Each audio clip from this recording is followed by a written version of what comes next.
ഒരു സമുദായമായി ഇനിയും പരിവർത്തിക്കപ്പെടാത്ത ആദിവാസികൾ, അവരിലെ കുറഞ്ഞ ജനസംഖ്യയുള്ള ജനവിഭാഗം നടത്തുന്ന ഒരു സമരത്തെ ശിഥിലീകരിക്കുകയല്ലേ വ്യത്യസ്ത രാഷ്ട്രീയ കക്ഷികൾ അവരുടെ സമരങ്ങൾ ഏറ്റെടുത്തുകൊണ്ട് സമരം ചെയ്യുമ്പോൾ ഉണ്ടാകുന്നത്?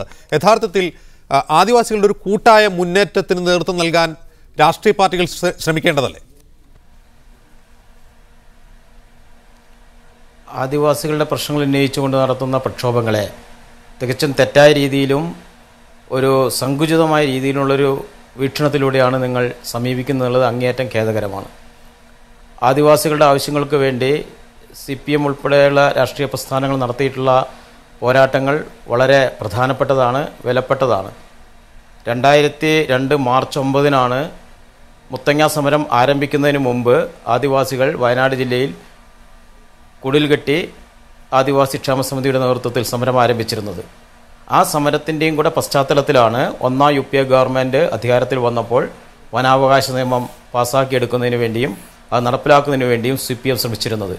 രാഷ്ട്രീയ വ്യവസ്ഥയുള്ള ഒരു നാട്ടിൽ രാഷ്ട്രീയ പാർട്ടികൾ ജനങ്ങളുടെ കാര്യത്തിൽ ഇടപെടുന്നതിൽ എന്തിനാ ഇത്ര ബേജാറാവുന്നത്? എല്ലാ ജനങ്ങളുടെ പ്രശ്നങ്ങളിൽ ഇടപെടുന്ന പോലെ ആദിവാസികളുടെ കാര്യത്തിൽ ഇടപെട്ടുകൂടാ എന്ന് പറയുന്നൊരു വീക്ഷണം ഉയർത്തിപ്പിടിക്കുന്നത് തന്നെ ഒരു ജനതയോട് കാണിക്കുന്ന അങ്ങേയറ്റത്തെ അവഹേളനവും അപമാനിക്കലുമാണ്. ആ ഒരു വീക്ഷണം തന്നെ തിരുത്തണമെന്നാണ് ഞാൻ വിനീതമായിട്ട് അപേക്ഷിക്കുന്നത്. ആദിവാസികളുടെ പ്രശ്നങ്ങൾ വളരെ ഗുരുതരമാണ്. ആര് സമരം ചെയ്താലും ആ പ്രശ്നത്തോട് അങ്ങേയറ്റത്തെ അനുകൂലമായ സമീപനം സ്വീകരിക്കണം. അക്കാര്യത്തിൽ ഞങ്ങൾക്ക് യാതൊരു സംശയവുമില്ല. ഈ ഗവൺമെൻറ് ആദിവാസി ജനങ്ങളുടെ ജീവിതത്തെ നരകതുല്യമാക്കി മാറ്റിയിരിക്കുകയാണ്. വലിയ ശോച്യാവസ്ഥയിലേക്ക് നീങ്ങുകയാണ് അവരുടെ വിഷയങ്ങൾ. അതുപോലെ തന്നെ ആദിവാസികൾ വംശനാശത്തിലേക്ക് നീങ്ങിക്കൊണ്ടിരിക്കുകയാണ്. ഇതെല്ലാം വളരെ ഗുരുതരമായ കാര്യങ്ങളാണ്. ഭൂരഹിത ആദിവാസികളുടെ പ്രശ്നങ്ങൾ പരിഹരിക്കുന്നതിന് പകരം 10 ലക്ഷം രൂപ കൊടുത്ത് ഗവൺമെൻറ് ആ ഉത്തരവാദിത്തത്തിൽ നിന്ന് ഒഴിഞ്ഞു പോകുന്ന ഒരു നിലപാടാണ് ഒരു ആദിവാസി മന്ത്രി കേരളം ഭരിച്ചുകൊണ്ടിരിക്കുമ്പോൾ ഉണ്ടാകുന്നത്. അതിനെതിരായിട്ട് അതിശക്തമായിട്ടുള്ള പ്രതിഷേധങ്ങൾ നാടിൻ്റെ വിവിധ ഭാഗങ്ങളിൽ ഉയർന്നു വരുന്നുണ്ട്. ഈ പ്രശ്നം പരിഹരിക്കുന്നത് വരെയുള്ള ഒരു പ്രക്ഷോഭങ്ങൾക്ക് നേതൃത്വം കൊടുക്കാൻ വേണ്ടി ആദിവാസി ക്ഷേമസമിതി ഇപ്പോൾ തീരുമാനിച്ചിട്ടുണ്ട്. അനിശ്ചിതകാലത്തേക്ക് ആയിരക്കണക്കിന് ആദിവാസികളെ ജയിലിലേക്ക് അയക്കുന്നതിന് വേണ്ടിയുള്ള പ്രക്ഷോഭങ്ങൾ ഉൾപ്പെടെ കാര്യങ്ങൾ അവർ ആലോചിക്കുകയാണ്. ഇതെല്ലാം വളരെ ഗുരുതരമായ കാര്യമാണ്. ആദിവാസികളുടെ ഭൂമിക്ക് വേണ്ടി നിരന്തരമായ പോരാട്ടത്തിലാണ്. ഇപ്പോൾ അടുത്ത കാലത്ത് വയനാട്ടിൽ നടന്നുകൊണ്ടിരിക്കുന്ന സംഭവവികാസങ്ങൾ, കഴിഞ്ഞ വർഷം ആദിവാസികൾ നിക്ഷിപ്ത വനഭൂമിയിൽ കയറി കുടിൽകെട്ടി താമസിപ്പിച്ചിട്ടുണ്ട്. അവരെല്ലാം അറസ്റ്റ് ചെയ്ത് ജയിലിൽ കൊണ്ടിട്ടു. 1500 ആൾക്കാരെ, 500 വരുന്ന ആദിവാസികൾ കണ്ണൂർ സെൻട്രൽ ജയിലിൽ അനിശ്ചിതകാല നിരാഹാരം പ്രഖ്യാപിച്ച സാഹചര്യത്തിൽ എല്ലാവരും വിട്ടയക്കുന്ന നിലപാടാണ് ഉമ്മൻചാണ്ടിയുടെ ഗവൺമെൻറ് സ്വീകരിച്ചിരുന്നത്. അവരെ ഒഴിപ്പിക്കുന്നതിന് വേണ്ടി വനം വകുപ്പ് പഞ്ചായത്ത് മെമ്പർമാരെയും അതുപോലെ തന്നെ പ്രസിഡന്റുമാരെയും എല്ലാം വിളിച്ചു ചേർത്ത് ഒരു ബോധവൽക്കരണ പ്രവർത്തനത്തിലൂടെ അവരെ ഒഴിവാക്കാൻ കഴിയുമോ എന്ന് ആലോചിക്കുകയാണ്. മറ്റൊന്ന്, ഭൂമി വാങ്ങുന്നതിന് മേലിൽ വലിയ തട്ടിപ്പ് നടന്നുകൊണ്ടിരിക്കുകയാണ്. ഒരു ഉദാഹരണം ഞാൻ പറയാം. വയനാട്ടിലെ ഒരു പഞ്ചായത്തിൽ ഒരേക്കറയ്ക്ക് 18 ലക്ഷം രൂപയ്ക്ക് വില കണക്കാക്കി ഭൂമി വാങ്ങാൻ വേണ്ടി നിശ്ചയിച്ചു. അങ്ങനെ വാങ്ങാൻ നിശ്ചയിച്ചതിൻ്റെ ഭൂമിക്ക് 28 ലക്ഷമാണ് ഉദ്യോഗസ്ഥന്മാരും മറ്റുള്ളവരും കൂടി കണക്കാക്കുന്നത്. 10 ലക്ഷം രൂപ തട്ടിയെടുക്കുകയാണ്. ഈ രീതിയിലുള്ള വലിയ ഒരു തട്ടിപ്പ് നടന്നുകൊണ്ടിരിക്കുകയാണ്. ഇത് അനുവദിക്കാൻ വേണ്ടി കഴിയാത്തതാണ്. അതിനെതിരായിട്ട് അതിശക്തമായ പ്രക്ഷോഭങ്ങൾ വയനാട് ജില്ല ഉൾപ്പെടെ IC ബാലകൃഷ്ണൻ MLA ഉണ്ട് ഇപ്പോൾ ടെലിഫോണിൽ. IC ബാലകൃഷ്ണൻ, ഇവിടെ ഏറെക്കുറെ രാഷ്ട്രീയ കക്ഷികളുടെ പൊതു നിലപാട് ആദിവാസികളോടുള്ള കാര്യത്തിൽ ഏകദേശം സമാനമാണ്. അവരുടെ നിലപാട് കൃത്യമായും ആദിവാസികളല്ലാത്ത ആദിവാസിയേതര ജനവിഭാഗത്തോടൊപ്പം നിന്നുകൊണ്ട് ആദിവാസികളെ അവഗണിക്കുന്ന ഒരു സമീപനമാണ് കണ്ടുവരുന്നത്. മാത്രമല്ല, UDF അധികാരത്തിൽ വരുമ്പോൾ നമുക്കറിയാം 2001 AK ആന്റണി ആദിവാസികളുമായി കരാർ ഒപ്പിടുമ്പോഴാണ്, ആ കാലഘട്ടത്തിലാണ് കേരളത്തിൽ ആദിവാസികളുടെ പട്ടിണി മരണം സംബന്ധിച്ച വാർത്തകൾ ധാരാളമായി വന്നുകൊണ്ടിരുന്നത്. ഇപ്പോൾ ഉമ്മൻചാണ്ടി സർക്കാർ ഭരിക്കുമ്പോഴാണ് അട്ടപ്പാടിയിൽ നവജാത ശിശുക്കളുടെ മരണം സംഭവിച്ചുകൊണ്ടിരിക്കുന്നത്. അതും പട്ടിണി മരണമാണെന്ന് ഗീതാനന്ദൻ ഇവിടെ ചൂണ്ടിക്കാട്ടുന്നു. എന്തുകൊണ്ടാണ് UDF തന്നെ ഒപ്പിട്ട ഒരു കരാർ UDF സർക്കാർ തന്നെ ലംഘിക്കുന്നത്? എന്തുകൊണ്ടാണ് ആദിവാസികളോട് വാക്ക് പാലിക്കാൻ ആ പട്ടികവർഗത്തിൽപ്പെട്ട ഒരു മന്ത്രി ആ വകുപ്പ് ഭരിച്ചുകൊണ്ടിരിക്കെ UDF സർക്കാരിന് സാധിക്കാത്തത്? ഞാൻ ഒരു കാര്യം പറയട്ടെ. ഈ പറയുന്ന രാഷ്ട്രീയ നേതാക്കളൊക്കെ ചിന്തിക്കേണ്ട ഒരു കാര്യമുണ്ട്.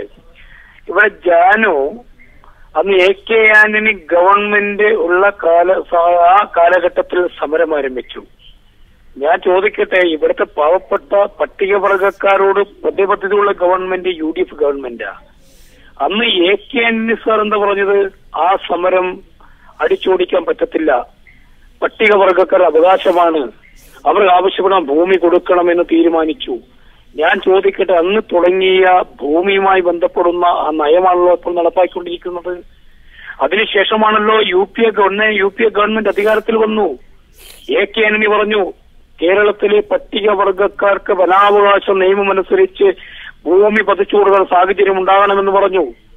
അതിന്റെ ഭാഗമായിട്ടാണല്ലോ കേന്ദ്ര ഗവൺമെന്റ് തീരുമാനമെടുത്തു. പട്ടികവർഗക്കാർക്ക് ആവശ്യമായ ഭൂമി കൊടുത്തില്ലേ, അതിന് പട്ടയം കൊടുത്തില്ലേ. അതിനുശേഷമാണ് UDF ഗവൺമെന്റ്, ഉമ്മൻചാണ്ടി ഗവൺമെന്റ് ആ നയം തുടർന്നുകൊണ്ട് ഇപ്പോഴും ഭൂമി കൊടുത്തുകൊണ്ടിരിക്കുക. ഞാൻ ചോദിക്കട്ടെ, ഇത്തരം നടപടികൾ നടന്നുകൊണ്ടിരിക്കുമ്പോ ഇപ്പൊ ശശിയുടെ സൂചിപ്പിച്ചു, കുറെ ആളുകളെ ജയിലിലടച്ചു. ജയിലിലടയ്ക്കുന്ന ഉത്തരവാദികളാരാ? കോൺഗ്രസ് ആണോ, UDF ആണോ, ഉമ്മൻചാണ്ടി ഗവൺമെന്റ് ആണോ? അല്ലല്ലോ. അന്ന് എല്ലാ രാഷ്ട്രീയ പാർട്ടിയുടെ നേതാക്കളും എടുത്ത തീരുമാനമനുസരിച്ചുള്ള പദ്ധതികളാണ് ഇപ്പോൾ നടപ്പായിക്കൊണ്ടിരിക്കുന്നത്. ഇപ്പോൾ ഞാൻ ചോദിക്കട്ടെ, കേരളത്തിൽ എല്ലാ മേഖലകളിലും പട്ടികവർഗക്കാരുടെ ആവശ്യമായ ഭൂമി കൊടുക്കുന്നതിന് വേണ്ടി തീരുമാനങ്ങൾ എടുത്ത് നടപ്പായിക്കൊണ്ടിരിക്കുക. ഇതിന്റെ ഗുരു എന്ന് പറയുന്നത് AK ആന്റണി ഗവൺമെന്റാ. IC ബാലകൃഷ്ണൻ, ഒരു കാര്യം ചോദിക്കട്ടെ. അങ്ങനെ തീരുമാനമെടുത്ത് ആദിവാസികളുമായി ഒരു കരാർ ഒപ്പിട്ടതിന് ശേഷം ആ തീരുമാനമെടുത്ത് നടപ്പിലാക്കിക്കൊണ്ടിരിക്കുകയാണെങ്കിൽ കേരളത്തിൽ എത്ര ആദിവാസി കുടുംബങ്ങൾ ഭൂരഹിതരായി ഉണ്ട്? എത്ര ആദിവാസി ഭൂമി അന്യാധീനപ്പെട്ടിട്ടുണ്ട്?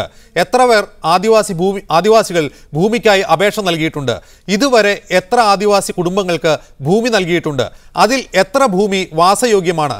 ഇത്തരം ഏതെങ്കിലും ഒരു കണക്കുകൾ കൃത്യമായി അവതരിപ്പിക്കാൻ UDF സർക്കാരിന് സാധിക്കുമോ? മാത്രമല്ല, കഴിഞ്ഞ വർഷമാണ് 2011-12 സാമ്പത്തിക അവലോകന റിപ്പോർട്ടിന്റെ ഭാഗമായി CAG ചൂണ്ടിക്കാട്ടിയത് ഈ പറഞ്ഞ കരാർ പ്രകാരമുള്ള ട്രൈബൽ മിഷൻ പ്രകാരമുള്ള ഭൂവിതരണവും പുനരധിവാസവും അവതാളത്തിലായി എന്ന് CAG തന്നെയാണ് ഈ സർക്കാരിന്റെ കാലത്ത് ചൂണ്ടിക്കാട്ടിയത്.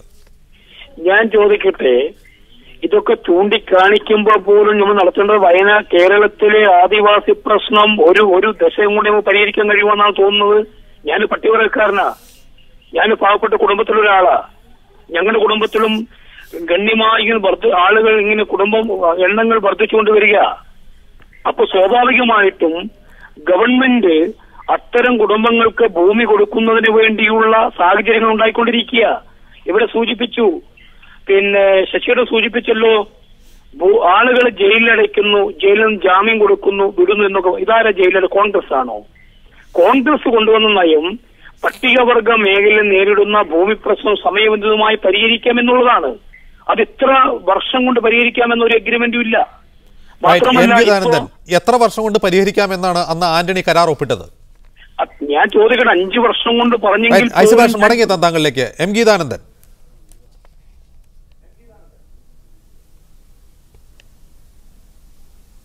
ഗീതാനന്ദൻ കേൾക്കാമെങ്കിൽ. കേൾക്കാം. എത്ര വർഷം കൊണ്ട് ഇത് പരിഹരിക്കുമെന്നാണ് ആന്റണി സർക്കാർ കരാർ ഒപ്പിട്ടത്? ഇക്കാര്യത്തിൽ കാലവിളംബം ഉണ്ടായിട്ടില്ല എന്നാണ് IC ബാലകൃഷ്ണൻ പറയുന്നത്. 2006 ശേഷം ഗവൺമെൻറ് ഭൂമിയൊന്നും ഏറ്റെടുത്തിട്ടില്ല. ഇവിടെ ആന്റണി ഗവൺമെൻറ് തുടങ്ങി വെച്ച ഒരു നയം ഇപ്പോൾ ഉമ്മൻചാണ്ടി ഗവൺമെൻറ്റിന് ആ പദ്ധതി നടപ്പാക്കുന്നതിൽ ഇല്ല എന്നുള്ളതൊരു യാഥാർത്ഥ്യമാണ്. വസ്തുതകൾ ശ്രീ IC ബാലകൃഷ്ണൻ MLA പഠിച്ചിട്ടില്ല. പഠിച്ചിരുന്നു എങ്കിൽ അദ്ദേഹത്തിൻ്റെ സ്വന്തം നാട്ടിൽ നടക്കുന്ന വനഭൂമിയിലെ കയ്യേറ്റത്തെക്കുറിച്ച് വ്യക്തമായൊരു നിലപാടെടുക്കുമായിരുന്നു. കേന്ദ്ര ഗവൺമെൻറ് വനഭൂമി വിട്ടു തന്നിരിക്കുന്നത് ഏതെങ്കിലും വെറ്റിനറി യൂണിവേഴ്സിറ്റി സ്ഥാപിക്കാനല്ല. അതായിരുന്നില്ല ആന്റണി ഗവൺമെൻറ്റിൻ്റെ നയം. ഇതാദ്യം പരിശോധിക്കാൻ തയ്യാറാകണം. കണ്ണൂർ ആർളം ഫാമിൽ ആദിവാസികൾക്ക് പതിച്ചു നൽകാൻ വിലക്ക് വാങ്ങിച്ചിരുന്ന ഭൂമി തൊടുപുഴയുള്ള ചില ആളുകൾക്ക് പാട്ടത്തിന് കൊടുത്ത് പൈനാപ്പിൾ കൃഷി ചെയ്യാനായിരുന്നില്ല ആന്റണി ഗവൺമെൻറ് നയം. അത് ഈ ഗവൺമെൻറ്റിൻ്റെ നയമാണ്. LDF ഗവൺമെൻറ് കാലത്ത് 50 കോടി രൂപ ഭൂമി വിലക്ക് വാങ്ങിച്ചു കൊടുക്കാൻ തീരുമാനിച്ചിരിക്കുന്നത് വയനാട്ടിൽ ആദിവാസികൾക്ക് മാത്രമുള്ളൊരു പദ്ധതിയുടെ ഭാഗമായിരുന്നു. ആ ഉത്തരവ് റദ്ദാക്കി 50 കോടി രൂപ കേരളത്തിൻ്റെ പല ഭാഗത്തുള്ള ആദിവാസികൾക്ക് 10 ലക്ഷം രൂപ വരെ കൊടുക്കുകയും അതിപ്പോൾ റിയൽ എസ്റ്റേറ്റുകാർക്കും ബ്രോക്കർമാർക്കും നൽകുന്നൊരു പദ്ധതിയായി ഗവൺമെൻറ് മാറ്റിയിരിക്കുന്നു. അട്ടപ്പാടിയുടെ സ്ഥിതി എന്താണ്? വ്യക്തമായും അവിടുത്തെ ആദിവാസി പ്രശ്നം പരിഹരിക്കാൻ കഴിയുന്നത് എങ്ങനെയെന്ന് മുൻ പ്രൈം മിനിസ്റ്ററുടെ ഓഫീസിൽ നിന്ന് തന്നെ വ്യക്തമായൊരു നിർദ്ദേശമുണ്ടായിരുന്നു. അട്ടപ്പാടിക്കാരുടെ പ്രശ്നം അടിസ്ഥാനപരമായിട്ടും ഭൂമിയുടെ പ്രശ്നമാണ്, അവരുടെ അന്യാധീനപ്പെട്ട ഭൂമിയുടെ പ്രശ്നം. കേന്ദ്ര ഗവൺമെൻറ് വിട്ടുതരാം എന്ന് പറഞ്ഞിരിക്കുന്ന 19,600 ഏക്കർ ഭൂമിയിൽ 10,000 ഏക്കറോളം ഭൂമി അട്ടപ്പാടിയിലെ ആദിവാസികൾക്ക് മാത്രം കൊടുക്കാനുള്ളതാണ്. എന്തുകൊണ്ട് ഉമ്മൻചാണ്ടി ഗവൺമെൻറ് ഈ ഭൂമി അട്ടപ്പാടിയിലെ ആദിവാസികൾക്ക് കൊടുത്ത് ഒരു കാർഷിക പാക്കേജ് നടപ്പാക്കുന്നില്ല? അപ്പോൾ ആന്റണി ഗവൺമെൻറ് കാലത്തുണ്ടായിരിക്കുന്ന ആദിവാസി പുനരധിവാസ മിഷൻ പദ്ധതി ഇപ്പോൾ സർക്കാർ നടപ്പാക്കുന്നില്ല എന്നുള്ളതാണ് യാഥാർത്ഥ്യം. നേരെ അതിനെ റിവേഴ്സ് ചെയ്യാനാണ് ഇപ്പോൾ ഗവൺമെൻറ് ശ്രമിച്ചുകൊണ്ടിരിക്കുന്നത്. ഗവൺമെൻറ്റിനെ സംബന്ധിച്ചിടത്തോളം ഒരു വ്യക്തമായൊരു ആദിവാസി നയം ഇപ്പോഴില്ല. ഇതാണ് യാഥാർത്ഥ്യം. ഈ വിഷയം അഭിസംബോധന ചെയ്യാൻ അതിനെ രാഷ്ട്രീയവൽക്കരിക്കേണ്ട കാര്യമില്ല. ഞങ്ങൾ ചെയ്തു, ഇടതുപക്ഷം ചെയ്തില്ല എന്നുള്ളതൊന്നുമല്ല ഇവിടുത്തെ പ്രശ്നം. ആദിവാസി പ്രശ്നം മുഖ്യ വിഷയമായി അതൊരു എത്ര ന്യൂനപക്ഷമാണോ ഭൂരിപക്ഷമാണോ ഉള്ളതിനേക്കാൾ കവിഞ്ഞ് ഭരണഘടനയിൽ സംരക്ഷിതമായൊരു വിഭാഗത്തിന് വേണ്ടിയുള്ള നിയമങ്ങൾ ഫലപ്രദമായി നടപ്പാക്കുന്നുണ്ടോ? ഭരണഘടനാ വകുപ്പിൽ നിന്ന് ഉത്ഭവിക്കുന്നൊരു നിയമമാണ് ആർട്ടിക്കിൾ 5-ാം പട്ടികയിൽ ഉൾപ്പെടുത്തിക്കൊണ്ട് ഇവിടുത്തെ ആദിവാസി ഊരുഭൂമി സംരക്ഷിക്കാം എന്ന് 2001 എഗ്രി ചെയ്തതാണ്. അന്ന് ക്യാബിനറ്റ് പരിഗണിച്ചാണ് ആ കരാർ ഉണ്ടാക്കുന്നത്. ഈ ആദിവാസികളുടെ ഭൂമി, അവരുടെ ഊരുഭൂമി സംരക്ഷിക്കാൻ, അത് മാപ്പ് ചെയ്ത് അത് അവരുടെ പ്രത്യേകിച്ച് ഗ്രാമസഭയാക്കാൻ എന്തുകൊണ്ട് കഴിയുന്നില്ല? ദേശീയ തലത്തിൽ 1996 നിയമമുണ്ടല്ലോ, അത് നടപ്പാക്കുകയാണ് എങ്കിൽ ഈ കയ്യേറ്റങ്ങൾ ഒഴിവാക്കിക്കൂടെ? നമുക്കറിയാം, ആൻ്റണി ഗവൺമെൻറ് പതിച്ചു കൊടുത്തിരുന്ന ഭൂമി, അല്ലെങ്കിൽ ആ കാലഘട്ടത്തിൽ ആൻ്റണി സർക്കാർ നേരിട്ട് നൃത്തം ചെയ്തുകൊണ്ടിരുന്ന കൊടുത്തിരിക്കുന്ന കുണ്ടളയും മറയൂരും ചിന്നക്കലാനുള്ള സ്ഥിതി എന്താണിത്? അതിന്ന് കയ്യേറ്റക്കാരുടെ കയ്യിലിരിക്കുകയാണ്. അവിടെ പൈൻമരങ്ങൾ കൃഷി ചെയ്യുന്നു, അവിടെ കയ്യേറുന്നു, പാട്ടകൃഷി നടക്കുന്നു. പരാതി നൽകിയാൽ ഈ കയ്യേറ്റങ്ങളൊന്നും തന്നെ ഒഴിപ്പിച്ചെടുക്കുന്നില്ല.